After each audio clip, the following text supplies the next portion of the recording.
Here are your fast facts on the authorship of the book of Colossians. First, very few scholars doubt that the Apostle Paul was the author of this book. It's hard to find any commentator or significant New Testament thinker who's taken this position anytime in the last couple decades. And there are several reasons for this. One, the book is attested as Pauline both inside and outside in extant 2nd century texts. Second, the recipients of the book, the Colossian church, would be a bizarre invention for a later writer because the city was destroyed by an earthquake in the late 60s or 70s AD. A small backwater town and a place that Paul never traveled to all add up to make it a very unlikely place for a person to make up a letter to. It's just a bridge too far for most thinkers. And the third reason is that the connection of Colossians to the letter of Philemon is very close. No one doubts the authenticity of Philemon, and so the overlap between these two books makes the authorship of the book of Colossians all the more definite. Your second fact is that we're not sure what role Timothy played in the writing of the book. Both Paul and Timothy's names appear in the opening of the book, and the pronoun we appears throughout the first 9 verses of the book, leading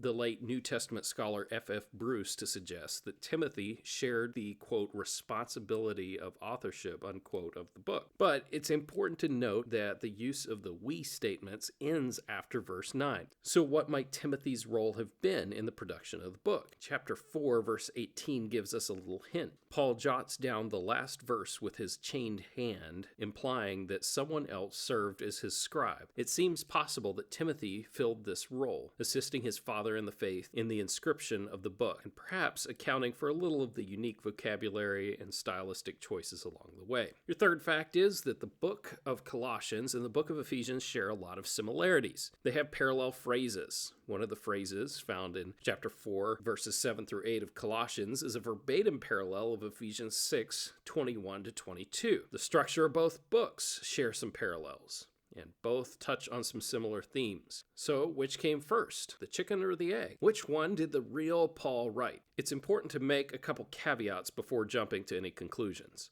First, there are some vast differences between the books in terms of their reason for writing, the way they focus on the person and work of Christ, the scope of their application, the personality of the author, and even the genre of the letters as a whole. Second, we should anticipate that two letters written from similar circumstances by the same human author to similar groups of people to share some similarities. So mere literary borrowing does not sufficiently explain the relationship between the books. Shared authorship makes far more sense. And those are your fast facts on the authorship of the book of Colossians.